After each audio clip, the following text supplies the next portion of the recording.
My sister spread rumors about me at my new job to get me fired out of jealousy. I exposed her lies to my boss with proof. That was a month ago. Today, she's begging me for a job reference. So picture this. I'm sitting on my back porch with a Diet Coke, scrolling through LinkedIn like any other Tuesday, when my phone starts buzzing like crazy.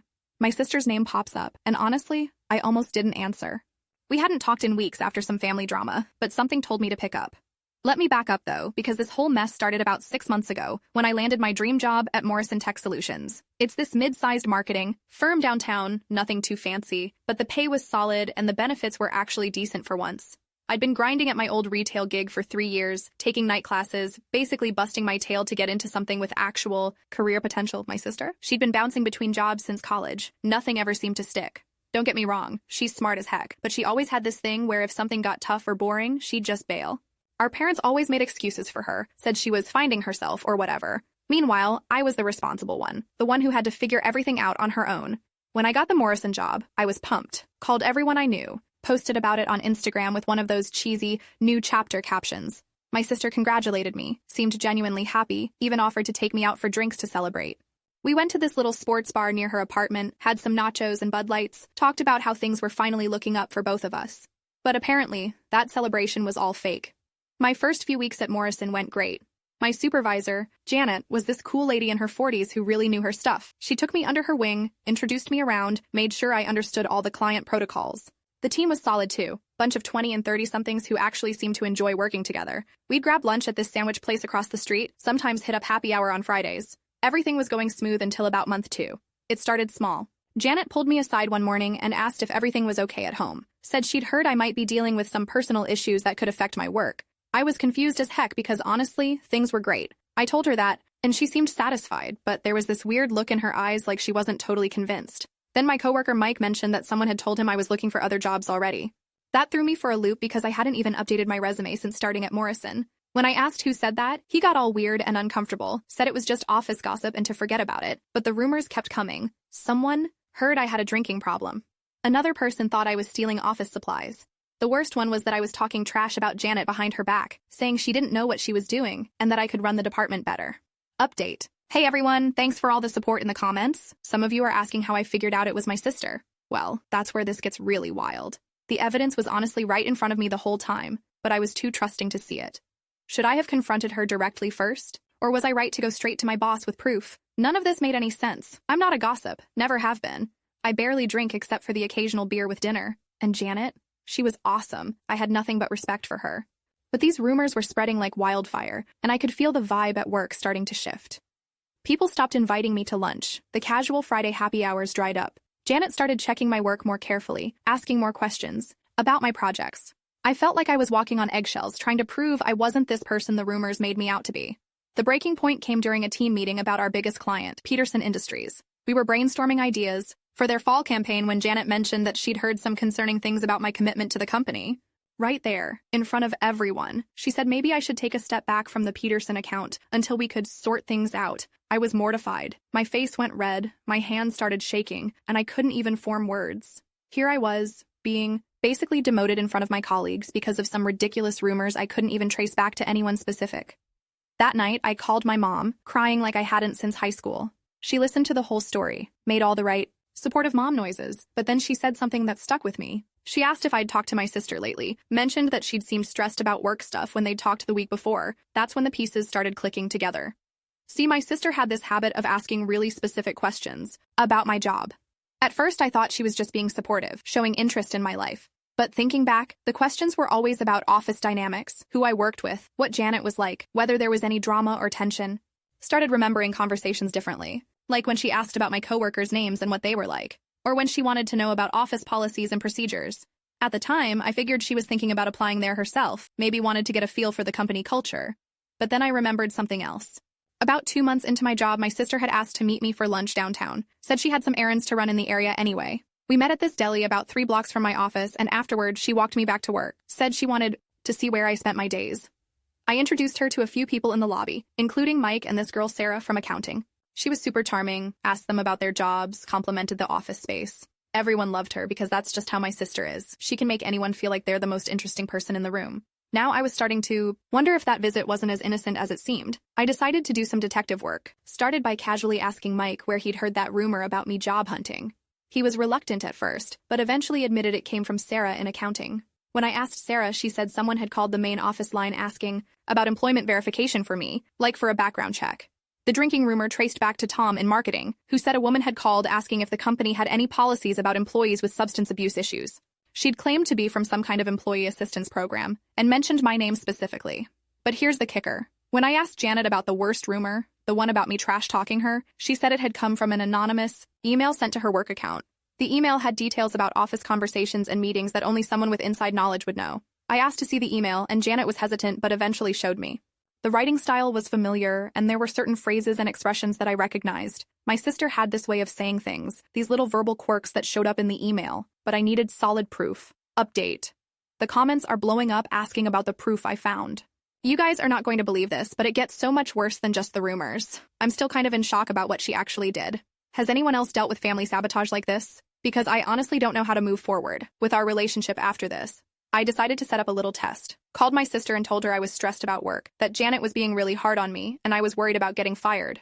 I made up some fake details about a project I was supposedly messing up, and how Janet had specifically criticized me for things I hadn't actually done. Then I waited. 2 days later, Janet called me into her office. She'd received another anonymous email, this one with even more specific details about my supposed poor performance and bad attitude. The email mentioned the exact fake project I'd told my sister about, with the same made-up details I'd shared in our phone call. That was it. I had my smoking gun, but I still couldn't figure out how she'd gotten so much accurate information about office dynamics and real meetings. Then I remembered something else from that lunch visit. My sister had been really interested in our company directory, asked to see the employee handbook I had on my desk. She'd even taken a photo of some contact information, said she was impressed by how organized everything was. I realized she'd probably been calling people directly, pretending to be from HR or some other official capacity, fishing for information she could use against me. The woman is smart, I'll give her that. She'd done her homework. Now I had to decide what to do with this information. Part of me wanted to confront her directly, have it out sister to sister. But another part of me was so hurt and angry that I couldn't trust myself to have that conversation without saying things I'd regret. I decided to go to Janet first. Walking into my boss's office with this story felt surreal. How do you tell your supervisor that your own sister has been systematically trying to sabotage your career? It sounds like something out of a soap opera, not real life. But Janet listened to everything, looked at the evidence I'd compiled, and her expression went from confused to concerned to downright angry. Not at me, thankfully, but at the situation. She said she'd suspected the anonymous emails were part of some kind of harassment campaign, but never would have guessed it was personal. We called HR, brought them into the loop, and they were amazing about the whole thing. They documented everything, said they'd be changing some security protocols to prevent this kind of thing from happening again. Janet apologized for doubting me and said my job was absolutely secure. The relief was incredible. For the first time in weeks, I felt like I could breathe again, but now I had to figure out what to do about my sister. I decided to call her, not to confront her exactly, but to see if she'd come clean on her own. I told her that the situation at work had resolved itself, that it turned out someone had been spreading false rumors about me, but that HR had figured out who it was. Her reaction told me everything I needed to know.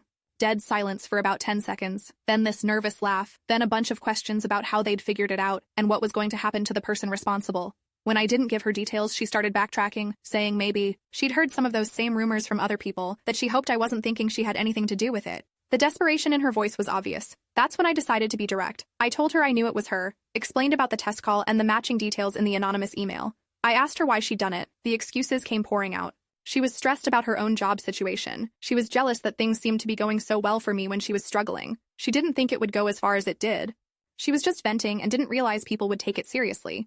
None of it made sense, and none of it excused what she'd done.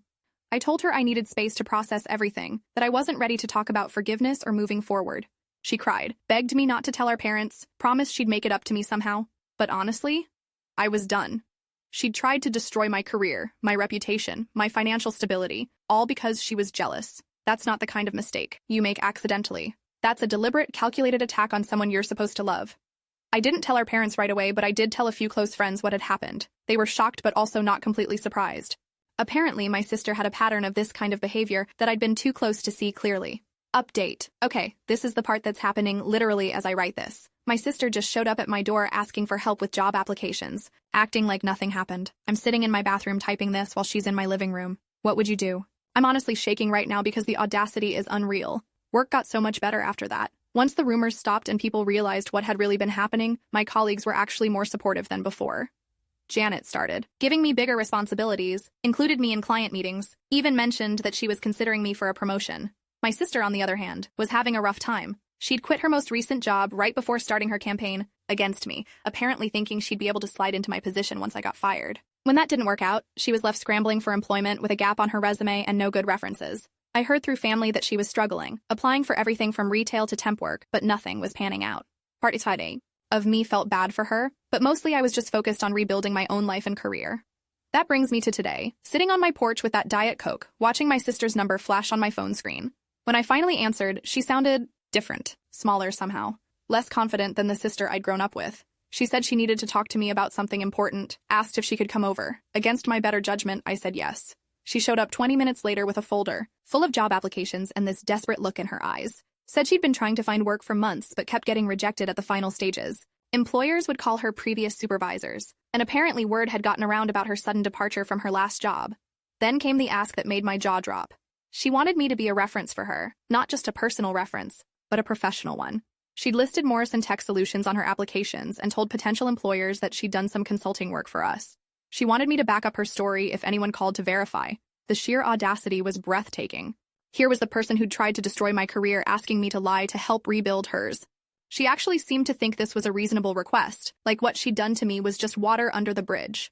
I stared at her for a long moment, trying to process what I was hearing. She filled the silence by explaining how desperate she was, how she'd learned her lesson, how family should stick together no matter what. That last part really got to me. I asked her if she remembered what family meant when she was making those phone calls to my coworkers. If she thought about sticking together when she was sending anonymous emails trying to get me fired. If family loyalty was on her mind when she was systematically trying to destroy my reputation and livelihood. She started crying then, saying she was sorry, that she'd made a terrible mistake, that she never thought it would go so far. But then she said something that showed she still didn't get it. She said she'd only done it because she was jealous of how easy everything seemed to come to me, how I always landed on my feet while she struggled. As if her jealousy justified trying to sabotage my life. I told her no. Not just no to the reference request, but no to pretending like what she'd done was some minor sister squabble that we could just move past. I explained that trust, once broken this completely, doesn't just magically repair itself because the person who broke it is facing consequences. She got angry then, said I was being vindictive and cruel, that I was holding a grudge over something she'd already apologized for. She accused me of enjoying watching her struggle, of being no better than she was. That's when I knew she really didn't understand what she'd done wrong. I walked her to the door and told her that when she was ready to have a real conversation about accountability and genuine change, not just about what I could do to fix her current problems, then maybe we could talk. But until then, she needed to handle her own mess. She left angry, saying I'd regret turning my back on family, that she'd remember how I treated her when she was down.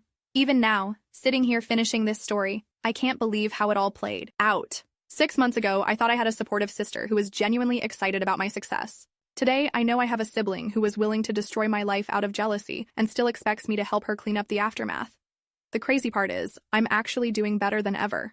Got that promotion Janet mentioned, my reputation at work is solid, and I've learned to trust my instincts about people's motivations.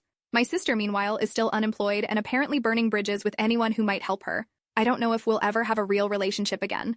Maybe someday she'll understand what she did and why it was so destructive. Maybe she'll do the work to become someone I can trust again. But that's on her now. As for me, I'm done trying to manage other people's jealousy and resentment. I've got my own life to live, my own career to build, and my own happiness to protect. And, honestly, for the first time in months, I'm sleeping really well at night.